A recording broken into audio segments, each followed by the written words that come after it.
Hello friends, welcome back to my channel সুসিস টেল। Hope you all are well. চলে এলাম তৃতীয় দিন মানে পার্ট 3 দার্জিলিং ট্যুর নিয়ে। আর এটাই হবে আমার শেষ ভিডিও, যেখানে থাকবে সব রকমের ইনফরমেশন দার্জিলিং ট্রিপের জন্য। তাই নেক্সট টাইম যখন দার্জিলিং ট্রিপ প্ল্যান করবেন, অবশ্যই আমার ভিডিওটা একবার ভিজিট করে নেবেন। চলুন ভিডিওটা শুরু করি। আজ আমাদের দার্জিলিংয়ের শেষ দিন। সকালে উঠেই দেখেছিলাম বৃষ্টি পড়ছে, কিন্তু তার কিছুক্ষণ বাদে বৃষ্টি কমে যাওয়াতে আমরা সবাই বেরিয়েছি। ওদিকে ছিল আমাদের হোটেল, আর এটাই হচ্ছে ম্যালগ্রাম। আর এই লেফট হ্যান্ড কর্নারে যাবে আপনাদের ম্যাল মার্কেট, আর রাইট হ্যান্ড কর্নারে যাবে মহাকাল মার্কেট, যেখান থেকে আপনারা মহাকাল মন্দিরে যেতে পারবেন। তাই আজ সকালবেলা আমাদের প্ল্যান ছিল সকাল সকাল উঠে মহাকাল মন্দির দেখতে যাব। তো সেই উদ্দেশ্যেই বেরিয়ে পড়েছি। চলুন আমাদের সাথে আপনারাও দেখুন মহাকাল মন্দির। সকালের ম্যাল ভিউটা কিন্তু খুব সুন্দর। রাত্রিরের থেকে আমার সকালটা বেশ আরও ভালো লেগেছিল, কিন্তু হাতে সময়ের অভাবে আমরা বেশিক্ষণ বসতে পারিনি। আপনারা কিন্তু চাইলে ম্যালের পেছন দিকটাও ঘুরে দেখতে পারেন, সেটাও কিন্তু খুব সুন্দর। চলুন এবার এগোতে থাকি মহাকাল মন্দিরের দিকে। আজকে যেহেতু আমাদের শেষ দিন, তাই তাড়াতাড়ি করে আমাদের মহাকাল মন্দির ভিজিট করে চলে যেতে হবে গাড়ির উদ্দেশ্যে। মহাকাল মার্কেট থেকে ঢুকেই একটু এগিয়ে আপনারা পাবেন এই সিঁড়িটা, আর এই রাস্তাটাই চলে যাচ্ছে মহাকাল মন্দিরের দিকে। আর মহাকাল মার্কেটেও কিন্তু আপনারা চাইলে মার্কেটিং করে নিতে পারেন। এছাড়া রয়েছে ম্যাল মার্কেট, সেখান থেকেও আপনারা মার্কেটিং করে নিতে পারেন। আর যদি সস্তায় মার্কেটিং করতে চান, তাহলে চলে যেতে পারেন চকবাজার, যেটা ম্যাল রোড থেকে নিচে নামতে হবে। সেখানে সবাই বলে একটু সস্তাতেই মাল পাবেন, মানে জিনিসপত্র কেনাকাটি করতে পারবে। কিন্তু আমরা যেহেতু গিয়েছিলাম হোলির সময়, আর আমাদের টাইম ম্যানেজমেন্টটা একটু অদল বদল হয়েছিল, তাই আমরা যেদিন যাব ভেবেছিলাম চকবাজারে, সেদিন কিন্তু চকবাজার বন্ধ ছিল। মানে হোলির সময় দোলের দিন হাফ ডে, আর হোলির দিন ফুল কিন্তু বন্ধ থাকে। তা চলুন আমরা একটা জায়গায় নিচে জুতো খুলে চলে এলাম এবার মহাকাল মন্দিরের দিকে। এখানে কিন্তু রয়েছে প্রচুর মন্দির। চলুন আমাদের সাথে আপনারাও একে একে দর্শন করে নেবেন। আর হ্যাঁ বন্ধুরা, মহাকাল মন্দির কিন্তু আবারও খাড়াই রাস্তা, তাই উঠতে কিন্তু একটু কষ্টই হবে। কিন্তু কষ্ট হলে কি হবে, কষ্টের শেষে যে এত সুন্দর মন্দিরটা আমরা দর্শন করতে পারবো। আর আমাদের একটু প্রবলেম হয়েছিল, কারণ যেহেতু বৃষ্টি পড়েছিল, তাই মেঝেটা কিন্তু প্রচণ্ড ঠান্ডাই ছিল। ঠিক আছে, কষ্ট করে উঠেছি, তাই এত সুন্দর দর্শনও পেয়েছি। চলুন আমাদের সাথে দেখে নিন আপনারা।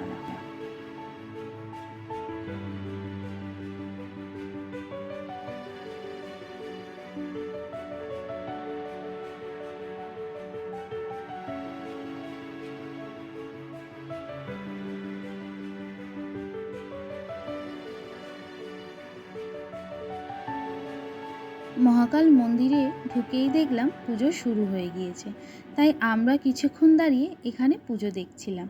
আপনারাও কিন্তু চাইলে পুজো দিতে পারেন। আর এখানের একটা রীতি রয়েছে, আপনারা যদি আপনাদের মনের কোনো ইচ্ছা জানাতে চান, তাহলে একটি করে প্রদীপ জ্বালিয়ে যেতে পারেন। তো আমরাও একটি প্রদীপ জ্বালিয়ে নিয়েছিলাম। আর আবারও সেই প্রেয়ার হুইলসগুলো, যেখানে দাঁড়িয়ে আপনারা প্রেয়ার্স করতে পারেন আর নিজেদের মনোকামনা জানিয়ে যেতে পারেন। চলুন এরপরে আমরা পুরো মন্দিরটা ঘুরে দেখব। মন্দিরটাকে কিন্তু গোল করে ঘুরতে হবে, যেখানে রয়েছে নানান রকমের ঠাকুর দেবতা। চলুন আমাদের সাথে আপনারাও দেখতে থাকুন মন্দিরটা।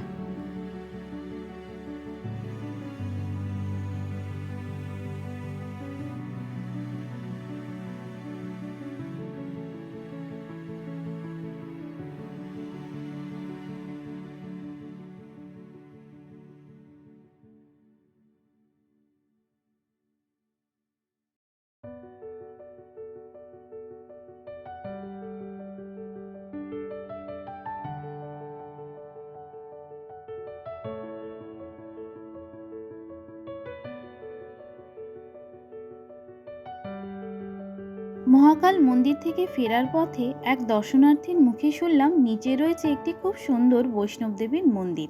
তাই আমরাও নিচে চলে গেলাম মন্দিরটি দর্শন করার উদ্দেশ্যে। গিয়েই দেখলাম একটি গুহার ভিতরে রয়েছে বৈষ্ণব দেবীর মন্দির। তাই সেখানে টর্চ লাইট জ্বালিয়ে কিন্তু আপনাদেরকে যেতে হবে, কারণ গুহাটা রয়েছে খুবই অন্ধকার। মোবাইলের টর্চ জ্বালিয়ে আমরা সকলেই নেমে পড়লাম বৈষ্ণব দেবীর দর্শন করার জন্য। চলুন আমাদের সাথে আপনারাও দেখতে থাকুন বৈষ্ণব দেবীর মন্দির।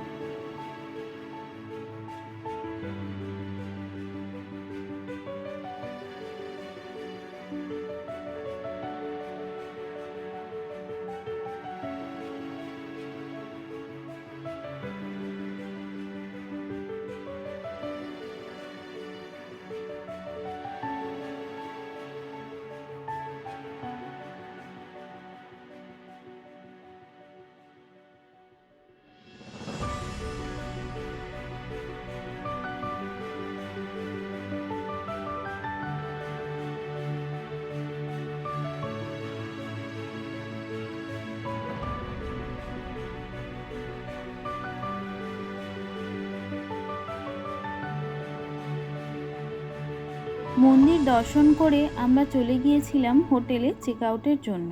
সেখানে সমস্ত রকম ফর্মালিটিস কমপ্লিট করে আমরা ড্রাইভার দাদাকে ফোন করে দিয়েছিলাম আমাদের পিক আপের জন্য। 10:30 নাগাদ তিনি আমাদের পিক আপ করে নেন, আর দার্জিলিংকে বাই বাই করে চললাম বাড়ির উদ্দেশ্যে। আজ ছিল আমাদের শেষ দিন দার্জিলিংয়ে। তবে হ্যাঁ, এক্ষুনি কিন্তু বাড়ি যাচ্ছি না। আজ কিন্তু আমরা এনজিপি যাব মিরিক হয়ে, আর সেখানে পড়বে অনেক রকমের সাইট সিন। আর তার মধ্যেই রয়েছে লেপচা জগৎ, টি গার্ডেন, সীমানা, নেপাল বর্ডার, পশুপতি মার্কেট, আর রয়েছে মিরিক লেক। চলুন দেখতে থাকি আর এগোতে থাকি।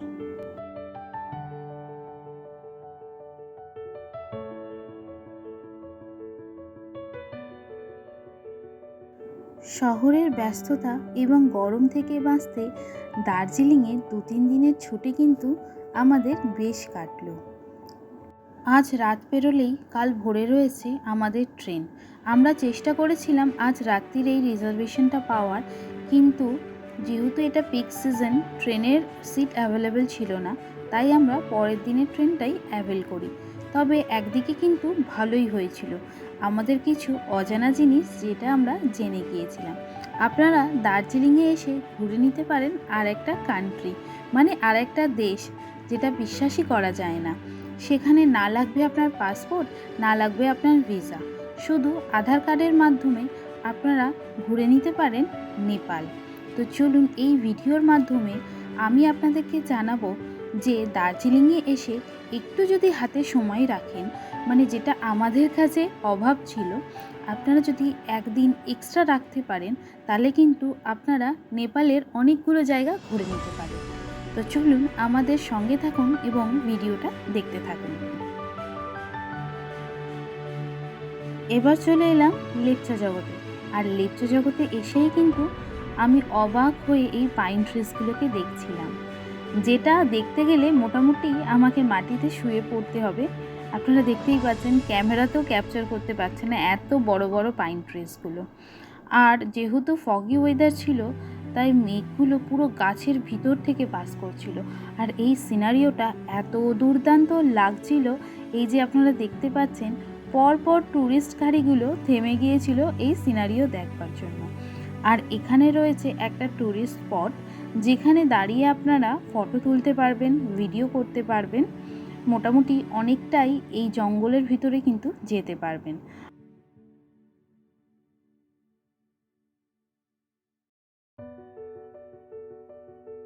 গাড়ি থেকে নেমে আমাদের একটু এগোতে হয়েছিল, আর এগিয়েই দেখতে পেলাম সেই ভিউ পয়েন্টটা যেটা আপনাদেরকে বলছিলাম, forest eco tourism pine view point Lepchajagat, যেখানে পার হেড আপনাদের 20 টাকা করে লাগবে এন্ট্রির জন্য। আর এখানে আপনি যতক্ষণ ইচ্ছা ফটো তুলুন, যতটা উপরে ইচ্ছা হয় যান, এবং অনেক ভিডিও তুলুন। আপনারা দেখতেই পাচ্ছেন, যেহেতু পুরো ফগই ছিল, পুরো মেঘ কিন্তু গাছের তলা থেকে, মানে আমাদের ওপর থেকে পাস করছিল, যেটা দেখতে এবং ফিল করতে দুর্দান্ত লাগছিল। আর এই জায়গাটা দেখে আমার রাজ 3 সিনেমার কথা মনে পড়ছিল। সরি, রাজ 3 নয়, রাজ ফার্স্ট পার্ট 1টার কথা মনে পড়ছিল। আর জায়গাটা কিন্তু দুর্দান্ত। তবে বৃষ্টি হওয়ার কারণে মেঝেগুলো মানে মাটিটা কিন্তু একটু স্লিপারি হয়ে গেছিলো, তাই খুবই সাবধানে আমাদেরকে উঠতে হচ্ছিল। আর জায়গাটা ছেড়ে না একদমই আসতে ইচ্ছা করছিল না, এত সুন্দর পাইন ফরেস্টটা। আর আমাদের সকাল থেকে যেহেতু ব্রেকফাস্ট হয়নি, এর অপোজিটেই রয়েছিল অনেকগুলো ব্রেকফাস্টের জায়গা, যেখানে আপনারা ম্যাগি, মোমো এইসবগুলো পেয়ে যাবেন। আমরা যেহেতু মোটামুটি ধরুন 12:30 একটা নাগাদ পৌঁছেছিলাম, তাই বিশেষ কিছু পাইনি। আমরা ম্যাগি আর একটু চা খেয়ে ওখান থেকে বেরিয়ে পড়েছিলাম।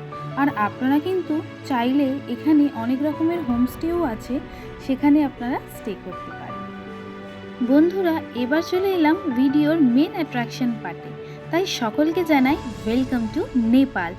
বিশ্বাস করা যায় আমরা একটা অন্য দেশে চলে এলাম, একটা অন্য কান্ট্রিতে, যেখানে পাসপোর্ট ভিসা কিছুই লাগবে না, শুধু লাগবে আধার কার্ড। আধার কার্ডটা বর্ডারে জমা দিয়েই আপনারা কিন্তু ঢুকে যেতে পারেন নেপালে। আর সেখানে আপনারা পেয়ে যাবেন অনেক গাড়ি, যারা আপনাদেরকে সাইট সিন করে দেখাবে। 300 রুপিস যাতায়াতে নেবে যদি আপনি পশুপতি মার্কেট আর পশুপতি টেম্পল ঘুরতে চান। তা চলুন, আমরাও সেইটা নিয়েছিলাম আর এখন চলে এসেছি পশুপতিনাথ টেম্পলে। আর এই জায়গাটা আমরা এখন ঘুরে দেখব। তবে হাতে যদি আপনাদের সময় থাকে তাহলে কিন্তু আপনারা প্রায় 1600-1700 টাকার মধ্যে 6-7টা পয়েন্ট নেপালে ঘুরে দেখে নিতে পারেন। যেটা আপনাদেরকে ভিডিওর মাঝখানে আমি বলেছিলাম, আপনারা যদি হাতে একটু সময় নিয়ে আসতে পারেন তাহলে নেপালের কিছুটা পার্ট আপনারা ঘুরে দেখে যেতে পারবেন।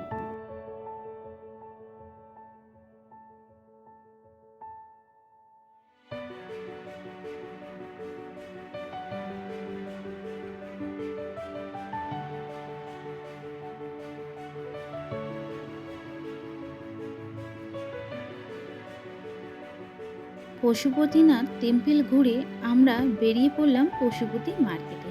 এই যে রাস্তার ধারে দুপাশে দেখতে পাচ্ছেন, এগুলোই কিন্তু পশুপতি মার্কেট। এখান থেকে আপনারা নানান ধরনের ছাতা, নেপালি টুপি, নেপালি ব্যাগ, আরও নানান জিনিস আপনারা নিয়ে যেতে পারেন আপনাদের মেমেন্টোর জন্য। চলুন মার্কেটটাও ঘুরে দেখি, আর নেপালের রাস্তাঘাটটাও একটু, বাড়িঘরটাও একটু ঘুরে নিই।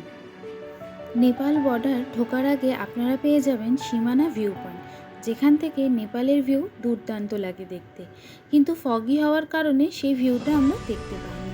তাই next destination Nepal border cross করে একদম ভিতরেই ঢুকে গেলাম দেশটিকে ঘুরে দেখবার জন্য। তাই ঘোরার শেষে কিন্তু খুব সুন্দর লাগলো দেশটি, যেইটুখানি ঘুরতে টাইমটা পেয়েছি। আর এই যে রাস্তাটা যাচ্ছে, এটা কিন্তু টুয়ার্ডস যাচ্ছে ট্যাক্সি স্ট্যান্ডের দিকে। যে ট্যাক্সি করে আমরা প্রথমে এসেছিলাম, তারা ড্রপ করার সময় আমাদের হাতে একটা স্লিপ দিয়েছিল, সেই স্লিপটাই দেখিয়ে আমরা আবার সেই গাড়িতে উঠে আমরা চলে যাব নেপাল বর্ডারের কাছে। তো আজকে এইটুকুই সময় দিতে পারলাম, তো নেক্সট টাইম কোনো সময় এসে ভালোভাবে আরও ঘুরবো। তো চলুন এবার যাই নেক্সট ডেস্টিনেশনে।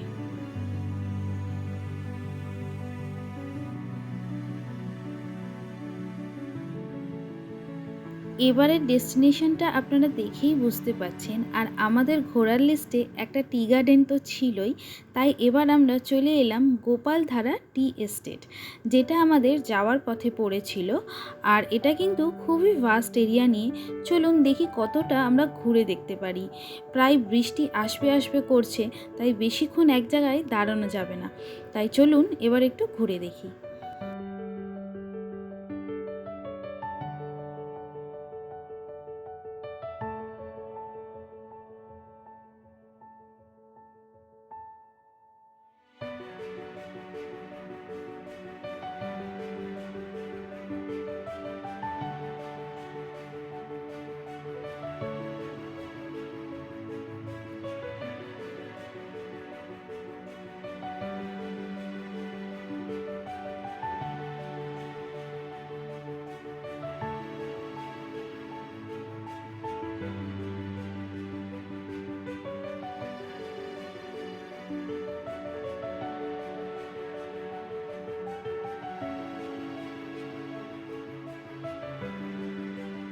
গার্ডেন ঘুরতে ঘুরতেই বৃষ্টি চলে এসেছিল, তাই আমরা ছুটে গিয়ে গাড়িতে বসে পড়েছি।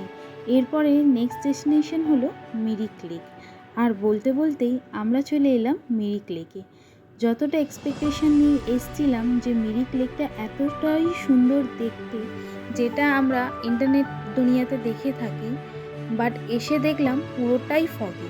মানে এখানেও বোধহয় একটু আগে প্রায় ভালোই বৃষ্টি হয়েছে, তাই সেই কারণে খুব একটা ভিউ তো দেখা যাচ্ছেই না, আর যেটুকুই বা দেখা যাচ্ছে পুরোটাই মেঘ দেখতে পাচ্ছি। তো চলুন একটু ভেতরে গিয়ে দেখব আমরা কি দেখতে পাই। খুব একটা ফগি হওয়ার কারণে আমি বেশি ভিডিও নিতে পারছিলাম না, কারণ পুরোটাই শুধু মেঘই দেখা যাচ্ছে, আর কিছু করার নেই। কিন্তু আপনারা চাইলে কিন্তু এই লেকটাতে বোটিং করতে পারেন। আমরা যেহেতু গঙ্গামাইয়া পার্কে বোটিং করেছিলাম, তাই বোটিংয়ের সুবিধাটা এখানে আর নিইনি। তো ওই ব্রিজটা ক্রস করে আমরা কিন্তু ভেতর দিকে গেছিলাম মিরিক লেকে। যেহেতু আমরা অনেকটাই বেলাতে টিফিন করেছিলাম, তাই মিরিক লেকে বেশ অনেকটা সময় কাটিয়ে আমরা একটু খাবার দাবার খেয়ে নিয়েছিলাম। লাঞ্চ তো কিছু করা হয়নি, তাই বিকেলের টিফিন মতনই করে নিয়েছিলাম। ওখানে আমরা মোমো, কোল্ড ড্রিঙ্কস, ঝালমুড়ি, তারপরে ম্যাগি সব রকমই পেয়ে যাবেন। আর আপনারা কিন্তু ওই পার্কটায় বসে আপনাদের ওই নেপালি যে আপনাদের পাহাড়ি যে ড্রেসগুলো হয় সেগুলো কিন্তু পরে ছবি তুলে নিতে পারেন, সেই সুবিধাও রয়েছে, যেটা আমরা বাতাসিয়া লুপে অলরেডি করে এসেছিলাম। তাই সেসব কোনো সুবিধা আমরা আর এখানে অ্যাভেল করিনি। বেশ কিছুক্ষণ সময় কাটিয়ে মিরিক লেকে অনেকগুলো ছবি তুলে বেরিয়ে পড়লাম আমরা এনজিপির উদ্দেশ্যে। আর হ্যাঁ বন্ধুরা, আমার ভিডিওতে যে ভিউটা দেখলেন সেটা কিন্তু ফগি হওয়ার কারণে। মিরিক লেকটা কিন্তু সত্যিই দেখতে খুব সুন্দর আর খুবই মনোরম। আপনারা চাইলে ঘন্টার পর ঘন্টা বসে কাটিয়ে দিতে পারেন এই লেকের ধারে। আর লেকটা কিন্তু বিশাল বড়। যারা ভাবছেন এত বড় লেকটা আমরা হেঁটে ঘুরতে পারবো না, তাদের জন্য রয়েছে ঘোড়ার সুবিধা। আপনারা কিন্তু ঘোড়ায় চড়ে পুরো লেকটা ঘুরে দেখতে পারেন। তো চলুন, এবার তো এনজিপি যাওয়ার পালা, আর আপনাদেরকে সমস্ত রকম ডিটেলস শেয়ার করার পালা। শেয়ার করার আগে একটু বলে নিই, আমরা প্রায় এনজিপি পৌঁছাতে আমাদের 8টা বেজে গিয়েছিল। আর যেহেতু সেদিন আমাদের ট্রেন ছিল না, তাই একদম স্টেশনের গায়ে আমরা একটা লজে স্টে করেছিলাম। কারণটা আপনাদের আগেই বলেছি, আমরা রিজার্ভেশন পাইনি, তাই পরের দিন ছিল আমাদের শতাব্দী। আর সকালবেলায় ট্রেনে উঠে এই ভিডিওটা করছি। ভোর 5:30 নাগাদ আমাদের ট্রেন ছিল এনজিপি থেকে। আর হ্যাঁ বন্ধুরা, আপনাদের যে বলেছিলাম যে ট্রেনে কি কি দিয়েছে সেই খাবারগুলো আপনাদের সাথে শেয়ার করব, তো চলুন সেইগুলো একটু শেয়ার করে নিয়ে বাকি ডিটেলসে আসছি আমি। ট্রেনে উঠেই প্রথমেই আপনাদের জলের বোতল আর নিউজ পেপার দেবে, তারপরে চায়ের কিট দেবে উইথ বিস্কিট, তারপরে দিয়ে দেবে আপনাদেরকে সময় মতন ব্রেকফাস্ট, যেখানে রবে bread, jam, butter, egg with veggies, আর থাকবে একটি জুস। তারপরে দেবে আপনাদের 12টা নাগাদ লাঞ্চ, যেখানে থাকবে ভাত, ডাল, চিকেন, আলু ভাজা, দই, আর পরোটা থাকবে, সঙ্গে আচারও থাকবে। আর লাস্টে কিন্তু বন্ধুরা আইসক্রিমও দিয়েছিল ডেজার্ট হিসেবে। ট্যুর ভিডিও শেষে এবার আমি ট্যুর ডিটেলস শেয়ার করব। ট্রেনের নামগুলো আরেকবার আপনাদের বলে দিই: শতাব্দী, সরাইঘাট, পদাতিক, দার্জিলিং, উত্তরবঙ্গ, কামরূপ, কাঞ্চনজঙ্ঘা, তিস্তা তোরসা, কাঞ্চনকন্যা, বন্দে ভারত। আপনাদের সময় মতন আপনারা টিকিট বুক করে নেবেন। আমাদের ছিল তিস্তা তোরসা, যেটা দুপুর 3টের সময় ছিল, শনিবার দিন 23শে মার্চ ছিল আমাদের ট্রেন। আর আমরা পরের দিন ওখানে পৌঁছেছিলাম প্রায় ভোর 6টা, 6:30 নাগাদ। তো আপনারা আপনাদের ওখান থেকে শেয়ার কারও করে নিতে পারেন। এছাড়া আমি ড্রাইভারের নাম্বার এখানে দিয়ে দেবো, আপনারা কল করেও আগে থেকে বুক করে নিতে পারেন। Train fair per head up down Teesta Torsa অনুযায়ী আমি বলছি 920 টাকা, আর শতাব্দীতে 1504 টাকা ট্যাক্স নিয়ে আপনাদের পার হেড পড়বে, যাতায়াত মিলিয়ে 2424। টয় ট্রেনের টিকিট অবশ্যই আগে থেকে বুক করে রাখবেন, কারণ গিয়ে আপনারা পাবেন না কিন্তু ওখানে। আর টয় ট্রেন যদি আপনি ডিজেল নেন 1000 টাকা, আর যদি স্টিম নেন তাহলে 1500 টাকা। আর আমরা একদম ম্যাল রোডের ওপরে হোটেলে ছিলাম, তাই জন্য রেটটা একটু বেশি, আবার অন সিজন ছিল, তাই জন্যে আমাদের পার ডে নিয়েছিল 2500 টাকা। আমরা নিয়েছিলাম 2টো রুম, মেম্বার ছিলাম 4 জন, তো পার হেড যদি ক্যালকুলেশন করেন 2500 টাকা পার হেড। অফ সিজনে কিন্তু এই ভাড়াগুলোই অনেকটা কমে যাবে, 2000 টাকা 1800 টাকার মতন হয়ে যাবে আপনাদের। আপনারা চাইলে নিচেও হোটেল নিতে পারেন, সেখানে একটু রেটটা কম পেয়ে যাবেন। চলুন এবার বলবো আপনাদের গাড়ি ভাড়া কত লেগেছে। Car from NJP to Darjeeling reserve 3000 টাকা, শেয়ার কার যদি নেন তাহলে 250 থেকে 300 টাকা পার হেড। সাইট সিন আপনাদের রিজার্ভ করেই করতে হবে, সেটা হলো 4000 টাকা। আর দার্জিলিং টু এনজিপি ভায়া লেপচা জগৎ অ্যান্ড মিরিক এটা ফেরার সময় সেটা নেবে 4000 টাকা। আর আমাদের ড্রাইভার দাদার নাম ছিল রিওয়াজ ভাই, যার ফোন নাম্বার আমি মেনশন করে দিয়েছি। আর নেপালে যে কারের কথা বলেছিলাম সেটা যাতায়াত নেবে আপনাদের 300 টাকা। চলুন এবার ফুড ডিটেলসটা বলি। Food per head for 3 days 2000 rupees approx. গ্লিনারিজে আমরা ডিনার করেছিলাম 4 জন, 1600 টাকা। Driver food for 3 days 600 rupees. সব জায়গার টিকিট মিলিয়ে পার হেড লাগবে 270 রুপিস, প্লাস বোটিং করেছিলাম গঙ্গা মাইয়া পার্কে 50 rupees per head. Marketing obviously as per your wish. আর per head total expense family যদি নিয়ে যান তাহলে হয়ে যাবে 11,200 টাকা। আমি যেহেতু ফ্যামিলি নিয়ে গেছিলাম তাই আমার একটা অ্যাভারেজ বাজেট পড়েছিল। আপনাদের বাজেট এর থেকেও কম হতে পারে। যদি আপনারা বন্ধু বান্ধবের সাথে যান বা সোলো ট্রিপ করেন, অবভিয়াসলি আপনারা খরচা কাট আউট করতে পারেন অনেক উপায়ে। ডে 1-এ আমরা দার্জিলিং পৌঁছেছিলাম প্রায় 10:30 নাগাদ। তারপরে চেক ইন করে একটু ফ্রেশ হয়ে লাঞ্চ করতে চলে গিয়েছিলাম, কারণ সেদিন নিয়েছিলাম আমরা toy train ride. Toy train ride প্রায় আমাদের 3:45 নাগাদ ছিল। তো লাঞ্চ করে আমরা হাঁটা পথে গেছিলাম টয় ট্রেন। তারপরে সন্ধ্যাবেলাটা ম্যাল ঘুরে আমরা তাড়াতাড়ি শুয়ে পড়েছিলাম, কারণ পরের দিন ছিল আমাদের সাইট সিন। তো ডে 2-তে আমরা কী কী সাইট সিন করেছি সেটা আরেকবার প্রথম থেকে মেনশন করে দিই। আমরা গেছিলাম Tiger Hill, Ghum, monastery, Batasia loop, peace pagoda, rock garden, Gangamaiya park, zoo, tea garden.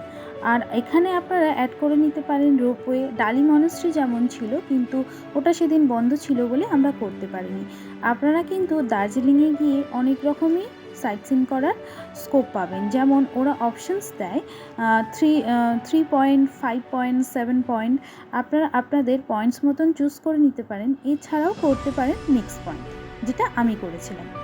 Site scene করে এসে সেদিন বিকেলে আমরা ম্যাল রোড ঘুরেছিলাম, মার্কেটিং করেছিলাম আর গ্লিনারিসে ডিনার করেছিলাম। পরের দিন মানে ডে 3-তে আমরা সকাল সকাল মহাকাল মন্দির ভিজিট করেছিলাম। তারপরে চেক আউট করে 10:30 নাগাদ গাড়ি করে বেরিয়ে গিয়েছিলাম মিরিকের উদ্দেশ্যে। যাওয়ার পথে অনেকগুলো সাইট সিন পাবেন, যেমন পাবেন লেপচা জগতে পাইন ফরেস্ট, তারপরে সীমানা পাবেন, নেপাল বর্ডার পশুপতি মার্কেট পাবেন, টি গার্ডেন পাবেন, তারপরে মিরিক লেক পাবেন। মিরিক লেক হয়ে আমরা ডে 3টা কমপ্লিট করে চলে গেছিলাম এনজিপিতে। ট্যুর রিলেটেড সমস্ত ডিটেলস আমি আপনাদের প্রোভাইড করে দিয়েছি। এরপরেও যদি আপনাদের কোনো কোয়ারি থাকে অবশ্যই কমেন্ট বক্সে জানাবেন, আমি সেটা রিপ্লাই করব। আর হ্যাঁ বন্ধুরা, পাইন রিচ হোটেলের যে ডিটেলস, ফোন নাম্বার আর ওদের ওয়েবসাইট, ওটা আমি ভিডিও শেষে মেনশন করে দেবো। প্লিজ চেক আউট করে নিও ফর বুকিং। আর আজকের ভিডিওটা আমি এখানেই কমপ্লিট করছি। আর প্লিজ চেক করো Darjeeling part 1, part 2 and part 3। আর আমার ভিডিওটি যদি আপনাদের ভালো লেগে থাকে তাহলে অবশ্যই লাইক, শেয়ার, কমেন্ট করবেন এবং ভিডিওটি আপনাদের বন্ধুদের সাথে এবং ফ্যামিলির সাথে শেয়ার করবেন। এটি একটি ফ্যামিলি ট্যুর ছিল, আমি আগেও বলেছি। আপনারা আপনাদের মতন করে ট্যুরটা সাজিয়ে নেবেন যখন নেক্সট আপনারা প্ল্যান করবেন। তো till then tata, bye bye. ফিরে আসছি অন্য কোনো ভিডিও নিয়ে। চলো, বাই বাই।